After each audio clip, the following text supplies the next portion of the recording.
Bonjour. Cette vie est remplie de mystères. Ce monde est rempli de beaucoup de points d'interrogation. Lorsque vous vivez, vous devez mieux faire attention sur tout ce que vous allez faire. Avant d'agir, il faut d'abord réfléchir plusieurs fois.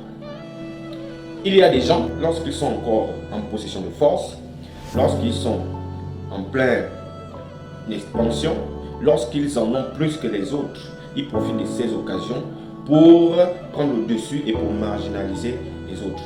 Ils profitent de ces occasions pour mal agir. Or, rien n'est pour quelqu'un sur cette terre, tout est éphémère, rien n'appartient à X, Y. La vie, c'est zéro.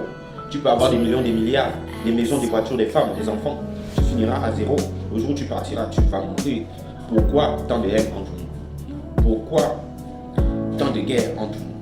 Pourquoi duper les autres? La vie, c'est zéro. Faites attention lorsque vous vivez. On agit parce qu'on se dit être fort, avoir de l'argent, avoir des moyens. Mais on oublie quelque chose sur cette terre.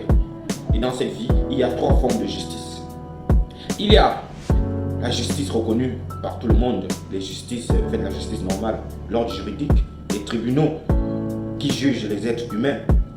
Il y a aussi la justice surnaturelle, celle que j'appelle la justice normale, c'est-à-dire celle des ancêtres et de toutes les personnes qui sont décédées. Cette justice est la plus cruelle, car elle sanctionne, elle punit, elle maudit et elle tue. Et enfin, la troisième justice qui n'est rien d'autre que la justice divine, enfin, si elle existe, parce que si le paradis existe, alors cette justice pourra exister. Nul ne peut passer au Père sans passer par le Fils. C'est de cette même manière que nul ne peut aller à cette troisième justice avant de passer par les deux premières. Les hommes vont d'abord vous juger, ensuite les ancêtres aussi sont là, vous n'allez pas échapper, et enfin vous finirez devant Dieu, ce fameux jour où nous nous retrouverons tous devant Dieu à faire le bilan de notre vie sur cette terre. Si le bilan est négatif, c'est l'enfer. Lorsque vous vivez, faites attention et réfléchissez avant d'agir.